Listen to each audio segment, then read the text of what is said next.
a Democrat out of Washington and the ranking member of the House Armed Services Committee.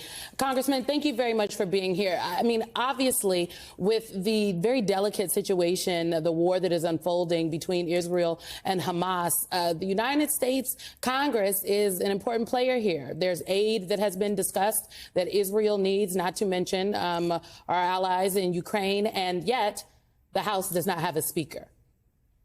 No, it's a huge problem. The dysfunction of the Republican Party. Well, I guess you can guess which is worse. Is it the dysfunction of the Republican Party, or is it the degree to which they've been taken over by MAGA extremists and Donald Trump? Because even before they didn't have a speaker, they were not moving on these issues. They brought us to the brink of breaking the debt ceiling. They brought us to the brink of the government shutting down. They haven't passed appropriations bills, and they haven't passed the supplemental that would put us in a position to meet our needs in Ukraine and Israel. So we need to work with, well, the Senate and the White House, but also get the bipartisan group that supports this to move forward. Because that's the thing. We have the votes in the House for this support. It's just that the MAGA extremists don't want to let it come up. And Speaker McCarthy, bowed to their wishes. And now we're frozen. Congressman Al Sharpton, when we look at the fact that last Saturday we woke up and people in Israel were under attack, a terrorist attack, and we saw children, babies being killed, elderly being killed. Now, a week later, Saturday, we're seeing a humanitarian crisis where people in Gaza are killed in some instances, in total dire need of assistance. And the United States can't do anything because you don't have a speaker in place, as you just said.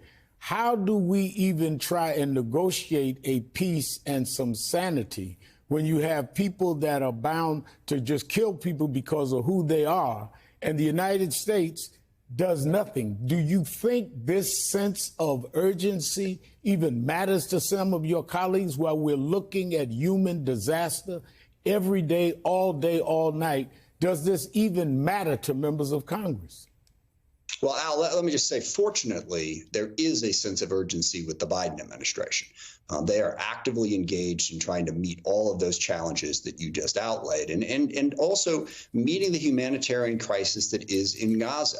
We need to work with international partners in Israel as well to try to minimize that damage. It's a devastating situation. We need to work on that. And President Biden has been out front, as has Secretary Blinken, Secretary Austin, and the entire team. They show what cohesive leadership looks like. But to answer your specific question, do the MAGA Republicans in the House care about this? Well, they might care about it, but they don't care enough to do anything about it.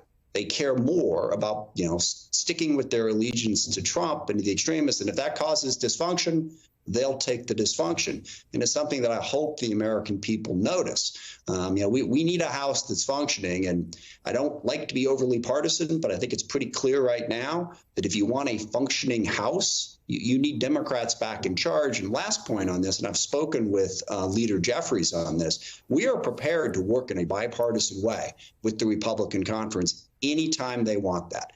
Former Speaker McCarthy totally rejected that. I hope that whoever his predecessor is takes a different tack. Congressman Ayman here. I wanted to ask you, sir, about the situation that is unfolding right now inside Gaza. As we just reported in the last hour, unfortunately, the number of Americans killed in this war has gone to 29. 15 are still missing. 500 Palestinian Americans still inside Gaza, unable to get out. A lot of people feel the administration right now is not speaking to all of the Americans that are caught up in this war. Some feel that they are being ignored, that their concerns are not being addressed, and getting those Americans out of Gaza as well is being neglected. I wanted just to hear from you, sir, what you say to the administration in terms of its response so far, speaking to all Americans involved in this war and how they are doing on that front. Certainly. I think the biggest thing to tell people is it is an extraordinarily difficult situation. We have heard President Biden, we've heard Secretary Blinken, we have heard a number of people urging Israel to follow the laws of war, to deal with the humanitarian crisis. They've been working with Egypt. They've been working with other countries to try to find some way to mitigate that harm. But I hope people understand with the war that Hamas launched, It's difficult. They purposely put civilians in the crosshairs. It is part of their strategy to generate sympathy for what they're doing. They have issued orders telling people in Gaza not to evacuate and attempted to block them from doing that. So it is extraordinarily difficult. I will agree with something I heard one of your previous guests talking about. Israel and the U.S. need to look not just at the short term, but at the long term. Demolishing the current state of Hamas, certainly they need to be weakened, but in and of itself, that will not bring peace to the region. We need to think more broadly about what a long-term, more peaceful situation looks like. Now, part of that has been the Abraham Accords, doing outreach to Arab states. But I think President Biden is trying in a very difficult situation to meet the demands you just outlined. So why not call specifically for de-escalation or a ceasefire until the humanitarian corridor is secured, Americans are allowed to leave, and we can get a handle on the humanitarian crisis so that these people don't pay the price? No one is saying to not do what Israel's doing, but why not simply now, as a member of Congress and others, call for a de-escalation, call for a ceasefire until we can ensure the safety of everybody on the ground who is not a combatant?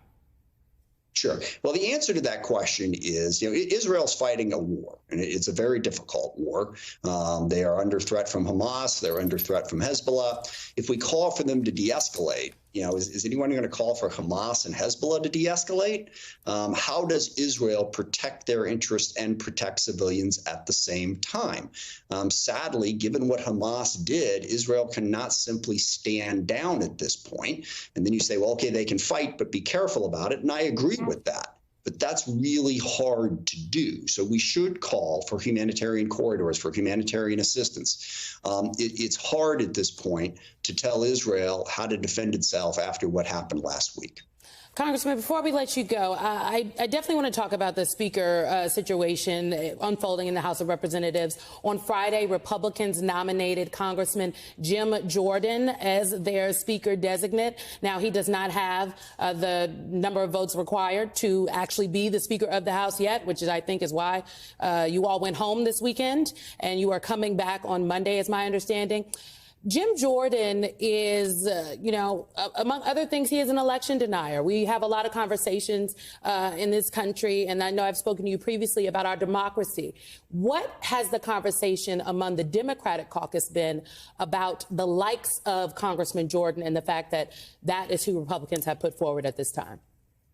We are deeply concerned about it, but in no way surprised. And in fact, this is the most frustrating aspect of this. There's a lot of attention on the most obvious MAGA extremists in the Republican conference. Your Lauren Boeberts and Marjorie Taylor Greens and Bob Goods and Andy Biggs and all those people. The real problem is the so-called moderates, the ones who claim not to support that, who simply bow to the MAGA extremists every time. And I wish I could say with confidence that they won't do it this time, that they won't elect Jim Jordan, who is everything that you just said and much more. He's pushing the ridiculous investigation of President Biden at this point in the impeachment. He is about as extreme as you can get. But I don't know.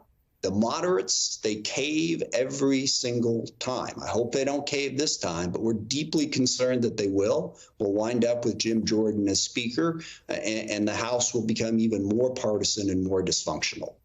Well, the world will definitely be